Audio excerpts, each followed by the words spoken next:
Au sommaire de ce journal, après leur victoire historique au tir au but contre le Nigeria en finale continentale, Kinshasa célèbre ses héros, les léopards de la RDC, dans une ambiance électrique ce lundi au stade des Martyrs, à l'appel du chef de l'État Félix-Antoine Tshisekedi Tshilombo. Autre titre, un avion transportant la délégation du ministère des Mines s'est écrasé ce lundi à l'aéroport de Kolwezi, dans la province du Lualaba. Tous les membres de la délégation ont pu évacuer l'appareil à temps.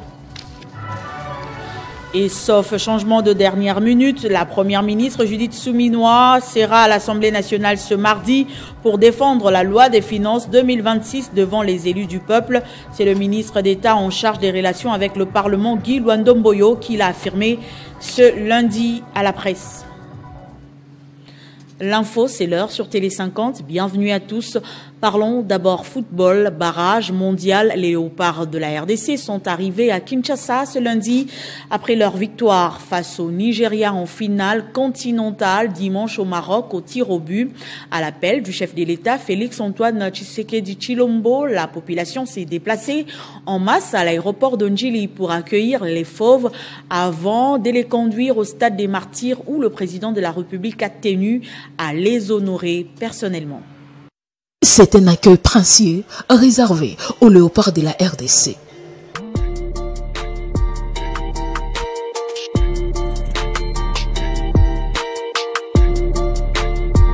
Ils sont de retour à Kinshasa au lendemain de leur victoire en finale face au Nigeria. Les Congolais ont répondu en masse à l'appel du chef de l'État, Félix-Antoine Tshisekedi, pour honorer les fauves. Le carnaval est parti de l'aéroport d'Njili jusqu'au stade des Martyrs où le président de la République est venu personnellement leur rendre hommage devant des milliers de spectateurs. Live. Héroïque, les léopards ont frappé fort dans ces barrages du mondial 2026 en éliminant deux géants du continent, d'abord les Cameroun en demi-finale, ensuite le Nigeria. Et face aux Super Eagles, les fauves ont affiché un visage plutôt séduisant, bien qu'ils ont été cueillis à froid à la 3e minute avec ce but d'Onyeka sur une mauvaise relance d'Arthur Maswako.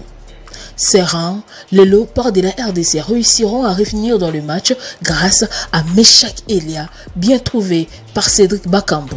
On jouait la 32e minute.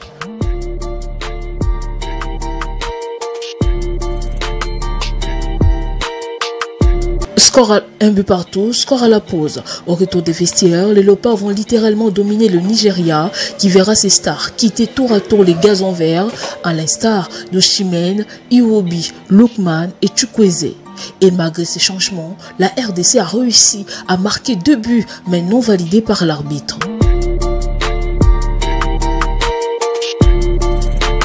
Des actions de pénalty non sifflées et aucun moment l'arbitre n'a voulu consulter la VAR. Et heureusement pour la RDC qui a tenu bon jusqu'au bout pour s'offrir le Nigeria au tir au but après une prolongation de 30 minutes.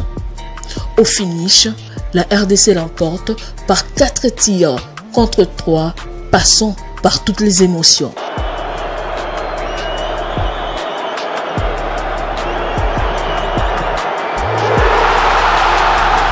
Kinshasa en fait, avant les barrages intercontinentaux prévus en mars 2026 au Mexique, dernier passage pour se qualifier à la phase finale de la Coupe du Monde, Canada, États-Unis, Mexique 2026. En visite en République démocratique du Congo dans le cadre de sa tournée panafricaine, Tony Elumelu, président du groupe UBA et fondateur de la fondation Tony Elumelu, a été reçu par le chef de l'État, Félix-Antoine Tshisekedi, une rencontre stratégique pour renforcer les investissements du groupe, soutenir l'entrepreneuriat congolais et consolider l'engagement des UBA dans le développement économique du pays. Regardez.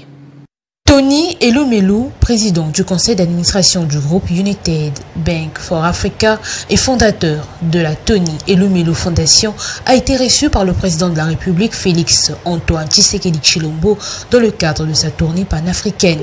Au Palais de la Nation, Tony Elumelu a réaffirmé l'engagement de UBA RDC et du groupe UBA à accompagner les actions du gouvernement autant dans le secteur public que dans le secteur privé, moteur essentiel du développement économique du pays. Avant cette audience, il avait échangé avec le nouveau conseil d'administration de UBA RDC.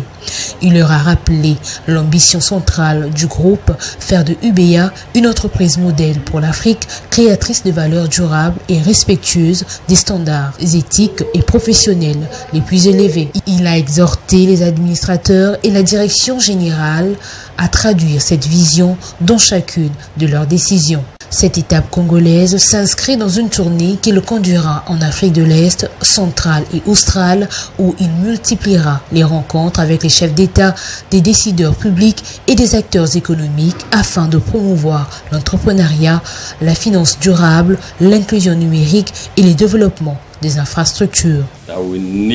To contribute as individuals, as private sectors, as development partners and friends of Africa, as African policy makers and government leaders to the development of our continent.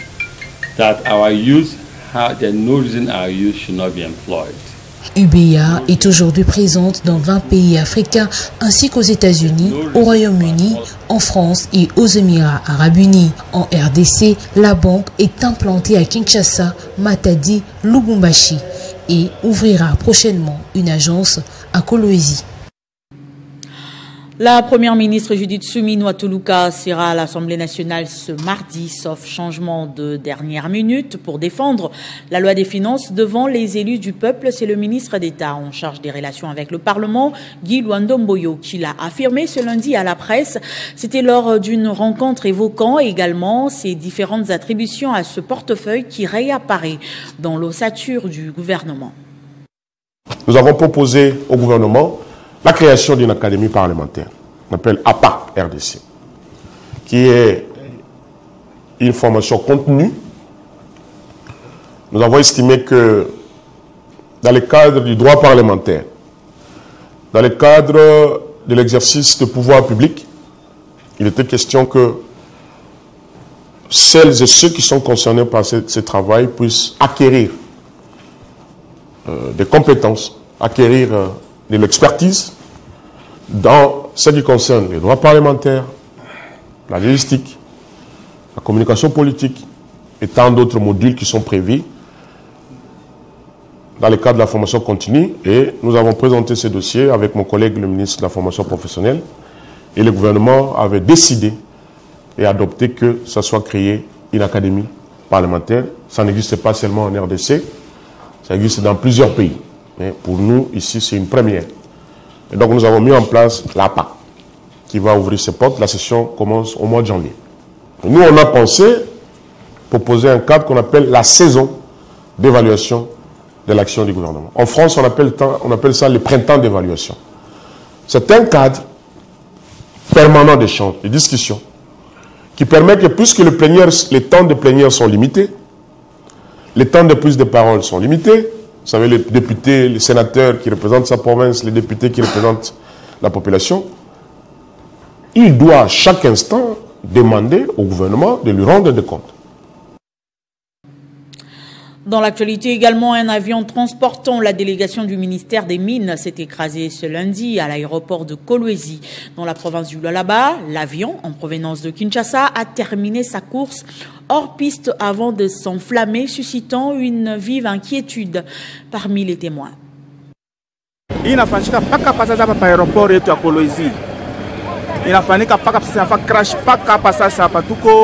Un drame a été effectivement évité de justesse cet avant-midi à Kolwezi. Parmi les passagers, un courageux a gardé son sang-froid et a filmé la scène de l'évacuation en catastrophe des passagers à bord.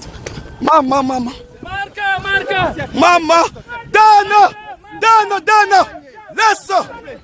laisse, Seigneur. Selon les informations formelles, il s'agit de la délégation du ministère national des Mines en provenance de Kinshasa. Le conseiller en communication du ministre qui était à bord a confirmé la présence du ministre Luatum. C'était un vol normal jusqu'à ce qu'à l'atterrissage, l'appareil finisse hors piste et prenne feu. Maman, Dégagez de là, s'il vous plaît, dégagez. Toutes les vies présentes ont pu se sauver, mais les bagages au fond de l'appareil n'ont pas pu être récupérés. L'équipe de la caserne d'incendie de l'aéroport international de Kolwezi a pu limiter les dégâts au maximum en éteignant les feux. Aux dernières nouvelles, le ministre national des Mines, Luatoum, s'est rendu d'urgence au Lualaba pour évaluer la situation d'un autre drame qui s'est produit le week-end. Des creuseurs artisanaux, plus ou moins 30, se sont retrouvés piégés dans un éboulement de terre dans un carré minier. Des images insoutenables à voir. Justement, suite à l'incident mortel survenu samedi dans la carrière de Moulondo à une 50aine de kilomètres de Kolwezi, la gouverneure du Lualaba, Fifi Masuka, a dépêché dimanche une délégation conjointe des ministères provinciaux des Mines et des Affaires sociales afin d'évaluer la situation sur terrain. Une intervention rapide visant à assurer la prise en charge des blessés, l'inhumation des victimes et à coordonner les enquêtes en cours pour établir un bilan officiel. L'incident survenu samedi 15 novembre dans la carrière de Moulondo, située à une 50aine de kilomètres de Kolwezi, a frappé le Lualaba comme un véritable choc. Cette tragédie a coûté la vie à plusieurs creuseurs qui y exerçaient leurs activités. Profondément touchée par ces drames, la gouverneure des provinces, Marie-Thérèse Masuka Saini, a dépêché, dès les premières heures de ce dimanche, une délégation mixte composée du ministre provincial des Mines et de celui des Affaires sociales et humanitaires. À leur arrivée sur le site, Nicodème Tandawamana et Dr Kainda Kasela Pichou, porteurs d'un message de réconfort de l'autorité provinciale, ont été accueillis par des creuseurs visiblement éprouvés par la douleur et la peur. Les émissaires de la gouverneure ont d'abord présenté au nom de toute la province leurs condoléances les plus attristées aux familles des victimes. Ils ont ensuite sensibilisé les exploitants artisanaux sur la nécessité d'une exploitation minière responsable, particulièrement en cette période pluvieuse où les risques d'éboulement sont élevés. Ils ont également rassuré que tous les corps des victimes seront identifiés afin de leur assurer une inhumation digne et honorable, respectueuse de la douleur des familles. Ni période ya mvula. Shibote tuko hapa tuko wazazi. Kila mtu anacha familia yake jua kwa atumiki. Kama kuko mvula tushingie mkazi. Hapa mina kuya turie ensemble. Tunakuwa kujikonsole bote tunapotesha. En quittant le site, la délégation, accompagnée des responsables du site minier de Moulongo, a rendu visite aux blessés internés au centre de santé de référence de Lualaba Mupanja et s'est également recueilli devant les dépouilles entreposées à la morgue de cet établissement sanitaire. Un patient a même été transféré en urgence à l'hôpital général de référence de Mwangeji à Kolwezi pour une prise en charge médicale plus spécialisée. Et dans le souci de préserver la paix et la sécurité dans les zones minières, une vaste opération de sensibilisation a été menée le week-end à Tchaboula à l'initiative des autorités provinciales. Plus de 5000 creuseurs ont été mobilisés autour de la vision de la gouverneure Fifi Masuka, déterminée à promouvoir une exploitation artisanale encadrée et pacifique par le commissaire provincial de la police nationale et le directeur provincial de l'antifraude. Plus de 5000 exploitants artisanaux, communément appelés creuseurs, du site minier de Tchaboula, situé à 5 km de Kolwezi, ont été sensibilisés ce samedi 15 novembre 2025 par le commissaire provincial de la PNC Lualaba, le général Roger Issio, ainsi que par le directeur provincial de la lutte contre la criminalité. L'objectif, prôner la paix et la lutte contre les violences, particulièrement dans les sites miniers.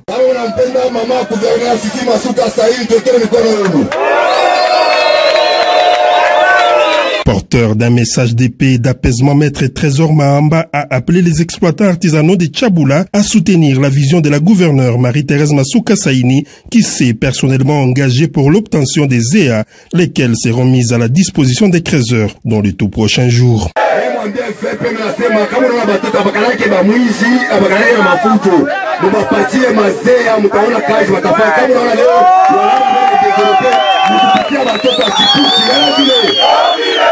Atupende fujo, atupende funga mabalabala, atupende pasina manetoka, basi nilandia sema tunachipunga kala fujo na vile. Le commissaire provincial de la police nationale congolaise, le général Roger Issio, a pour sa part invité les exploitants artisanaux à collaborer étroitement avec la police dans l'accomplissement de sa mission, celle de sécuriser la population et ses biens. Il faut être discipliné, il faut être civisme, parce que il est faux qu'on a fait. Ni ba nyumba yetu ya quartier Chabula njo tuko na vunji. Ba commerce yetu hapa njo tuko na vunji. Kisha tunakuya kulomba kazi. Sasa ile kazi kakitu kidogo yenyewe tulikuwa nayo tuisharibisha. Itakuwa les exploitants artisanaux ont pour leur part accueilli favorablement ces messages de paix et se sont engagés à œuvrer pour préserver un climat serein au sein du site de Chabula.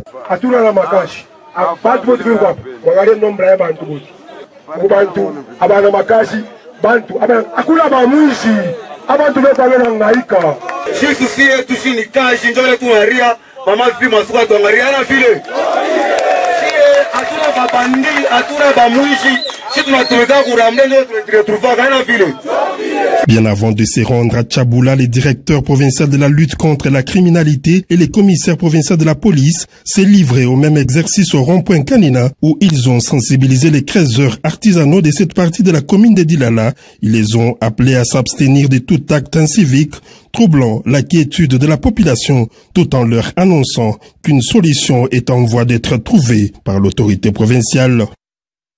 Après avoir participé au forum Shine Mining en Chine ainsi qu'aux assises du ministre de l'Intérieur Jacques Machabani, le gouverneur du Tanganyika Christian Kitungwa a regagné sa province où des milliers d'habitants mobilisés, principalement ses partisans, l'attendaient. Les gouverneurs de la province du Tanganyika, l'honorable Christian Kitunga Muteba a regagné sa province ce dimanche 16 novembre 2025. Après une mission officielle en Chine où il a pris une part active au forum China Mining, l'un des plus grands rendez-vous internationaux consacrés à l'industrie minière et aux investissements liés aux ressources naturelles. Après l'étape de Chine, le chef de l'exécutif provincial s'est rendu à Kinshasa où il a participé aux assises consacrées à la stabilité des institutions provinciales, initiées par le vice-premier ministre Jacques Chabani Loukou. De retour dans sa province, le gouverneur Christian Kitunga Muteba a assuré que les enseignements tirés de ces différentes rencontres permettront de stimuler les climats des affaires, d'améliorer la gouvernance locale et de promouvoir un développement plus durable. J'ai quitté la province pour une mission en Chine, participer à China Mining, qui est une grande rencontre des investisseurs. Et cela nous a conduit à avoir plusieurs contacts de par cette invitation-là. Et la province a ouvert ses portes à beaucoup d'investisseurs qui veulent bien et qui ont découvert la province du Tanganyika. Et ils voudront bien venir installer et s'investir en province. Et donc par conséquent, il est important que l'on puisse interpeller tout un chacun en ce qui le concerne en termes de responsabilité. À l'aéroport du Canada, une foule en liesse s'est amassée spontanément pour saluer les comebacks du numéro 1 en province. On quitte la province du Tanganyika pour le Haut-Katanga, précisément à Lubumbashi, où le Conseil supérieur de la magistrature vient de lancer la deuxième phase de la formation initiale des magistrats de la promotion 2025. Au total, 374 nouveaux magistrats prennent part à cette session organisée sur les sites universitaires de la ville. À Lubumbashi, la deuxième phase de la formation initiale des magistrats de la promotion 2025 a officiellement été lancée le samedi. Au total, 374 nouveaux magistrats sont concernés par cette session de 2 mois organisée dans la capitale Kupfer. Pour marquer l'événement, une forte délégation du bureau du Conseil supérieur de la magistrature, appuyée par le secrétaire permanent, a fait les déplacements de Lubumbashi. À sa tête, Dieudonné Kamuleta Badi Banga, déterminé à souligner la portée historique de cette étape. En sa double qualité de président de la Cour constitutionnelle et du CICM, c'est lui qui a donné le signal officiel du démarrage de cette formation, affirmant ainsi tout l'engagement de l'institution dans la montée en compétence des futurs magistrats. Soyez par conséquent disposés à écouter vos formateurs de haut niveau, choisis par le Conseil supérieur de la magistrature, pour vous accompagner dans vos premiers pas de cette noble carrière. Devant le nouveau magistrat, Dieudonné Kamouleta est revenu sur les biens fondés de cette formation essentielle pour bâtir une justice moderne, éthique et respectueuse des standards déontologiques. Il a également rappelé que certains avantages attachés à la fonction des magistrats avant d'évoquer les dossiers des réservistes au centre de nombreuses attentes. Et ça sera ainsi que cette formation initiale soit plus pratique que théorique. Le Conseil supérieur de la magistrature invite les formateurs à mettre en exergue la maîtrise des procédures, les mécanismes de lutte contre la corruption et les antivaleurs. Comme à Kinshasa, tour à tour, les membres du bureau du CICM ont prodigué de sages conseils aux nouveaux venus dans le corps judiciaire. Discipline, rigueur, responsabilité, conscience professionnelle, autant de valeurs cardinales qu'ils sont appelés à incarner dès l'entrée en fonction. Dani Banza, l'un des dignes fils du Grand Katanga, est arrivé à Lubumbashi où il a été accueilli par plusieurs autorités coutumières, les membres de son parti ainsi qu'une grande marée humaine venue lui réserver un accueil chaleureux en prélude à son meeting populaire prévu ce samedi. L'autorité nationale du parti ACO a profité de l'occasion pour communiquer et communier avec sa base. C'est une véritable marée humaine qui a accueilli ce samedi 15 novembre 2025 à Lubumbashi l'honorable Dani Banza Maloba, digne fils du Grand Katanga. À sa descente d'avion à l'aéroport de la Loano, il a été reçu avec les honneurs par les autorités coutumières en signe de reconnaissance, puis par une forte délégation conduite par le gouverneur du Tanganyika, Christian Kitunga Muteba, également secrétaire général en charge de la mobilisation du parti ACO, cher à Dani Banza Maloba. 3 heures de marche de l'aéroport jusqu'à la place de la Poste, lieu du meeting populaire, la population de la ville tout préfère, visiblement émue de revoir celui qu'elle surnomme désormais Baba Wakatanga, à chanter, danser et scander des slogans d'unité et de paix. Devant une foule surchauffée, l'honorable Dani Banza Maloba a remercié le président de la République, Félix Antoine Tshisekedi Tshilombo, ainsi que la première dame pour leur implication dans sa sécurité et son retour au pays.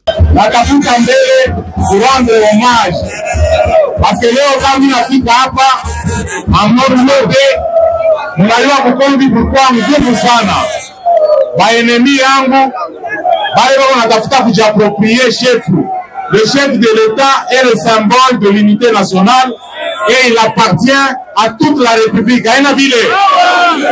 Il a salué les partis membres de l'Union sacrée pour leur mobilisation avant d'appeler à l'unité, l'amour et la cohésion pour le développement du Grand Katanga. Tunaona tunafika wakati Kongo tunatraverse maproblème mingi sana. Hapa tunafika wakati ifo kurudisha amani muhimu kini. Pale mwenyeona mimi narudi hapa niko na encourager processus de paix. C'est une mission accomplie, signe de son engagement indéfectible envers le chef de l'État, Félix Antoine Tshisekedi Tshilombo. Cette étape de Lubumbashi n'est que le début d'une mission plus vaste portée par un seul idéal, rassembler les Katangais autour de la paix et du développement durable. Revenons dans la capitale congolaise, le gouverneur de la ville de Kinshasa ne se lasse pas de rétablir l'ordre et de faire respecter la loi dans la capitale avec la démolition des constructions anarchiques. C'est le cas de cette parcelle à la 18e rue industrielle dans la commune de Limete où un individu a construit anarchiquement sa maison en pleine avenue, bloquant le passage. Les habitants de ce coin ont retrouvé leur avenue après l'intervention des autorités, remerciant le chef de l'État et le gouverneur. À Kinshasa, comme partout au pays, la force revient à la loi. Bloquée depuis 2018 par un individu, l'avenue des Héritiers, située dans la commune de Limete, 18e rue industrielle, est enfin ouverte. Après la destruction de la maison d'un certain monsieur Kasserira, construite anarchiquement en pleine avenue, bloquant tous les passages. Un soulagement grâce à l'implication du président de la République, Félix Antoine Tshisekedi Tshilombo, et du gouverneur de la ville, Daniel Bumba Lubaki, ayant entendu les cris d'alarme des habitants de cette contrée. Donc 2020-2021, on a comment fréquenté les vélos. On a zone les cas, donc on a zone bunga na zone ba sous que awa. Les années na zone ba na bateau bazo critiquer musala o zo salema. O gouverneur ya ville Daniel Bumba zo sala. bato bazokritike bayebi makambo baosala te. Mboka nyonso mpona po tokóma na développement il faut babiloko ya boye esalema. Biso nyonso tu nakoki kozwa parole na nkombo ya meme ata ya veni mobimba koloba keno toza na esengo makasi komona keno oyo ezalaki balabala bakangi yango ekoma lopango na minute oyo ezongeli biso lokola balabala en tout cas esali biso esengo makasi. La population remercie à cette occasion les autorités pour leur implication après multiples plaintes. C'est une initiative du gouvernement, c'est une initiative du gouvernement provincial, du gouvernement national. Boke zalaka boye na mibeko na yango. Boke zalaka mibeko na yango ndenge basali omoni kasi mo bembazana esengo difficulté zalaki ya koleka awa to remercier bakonzi mboka en tout cas. Félicitations. Pendant plusieurs années, le blocage de cette avenue causait plusieurs dégâts, notamment les inondations.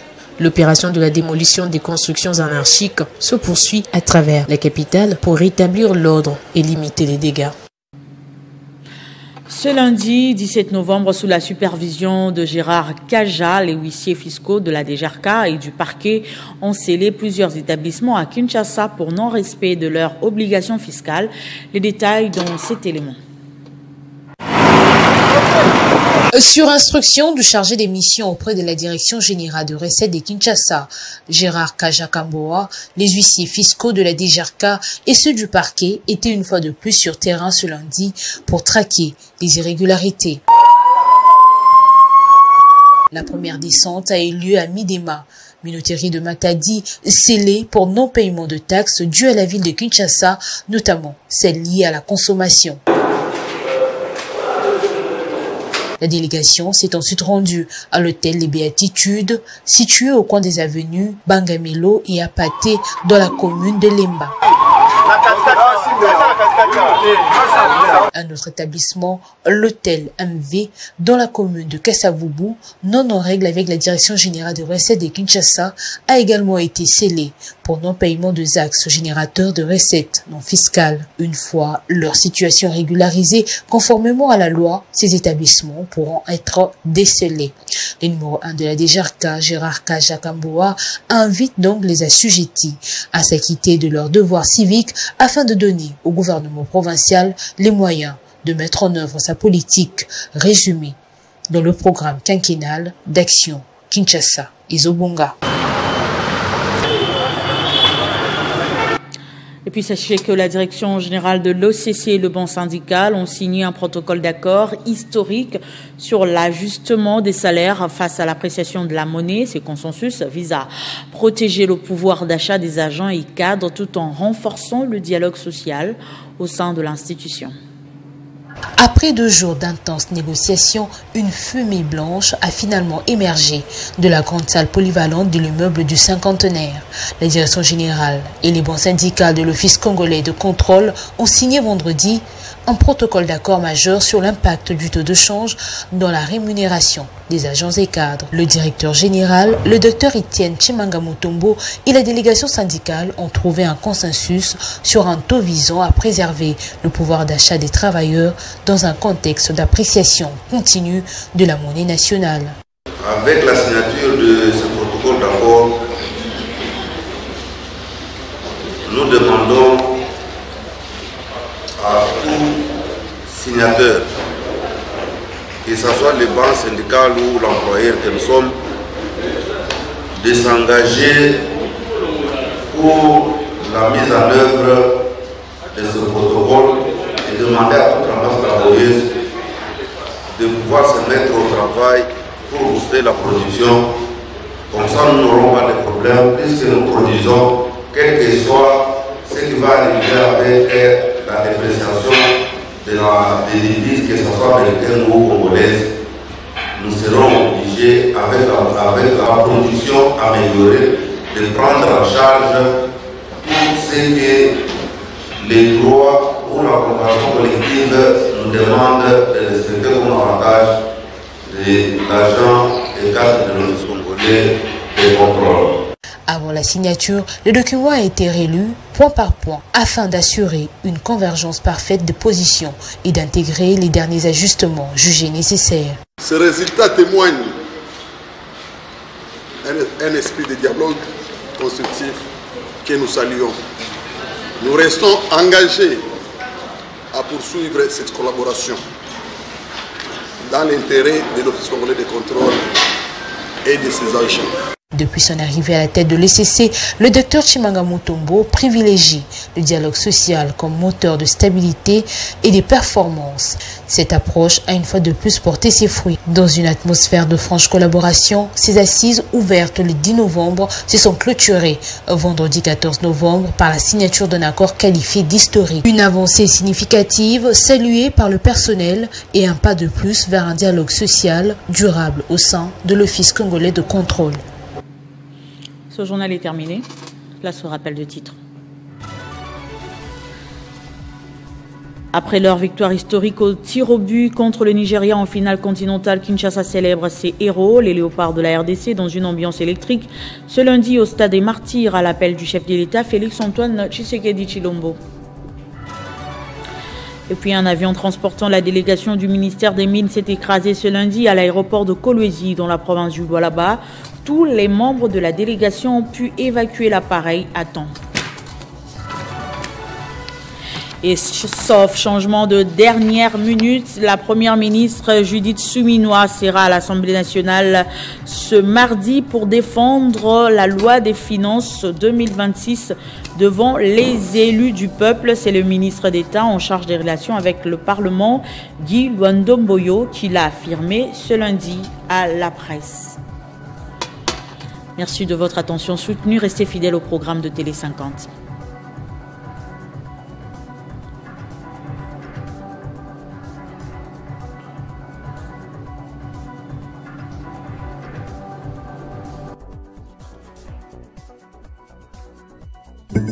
Retrouvez toute l'actualité en continu sur www.tele50.cd.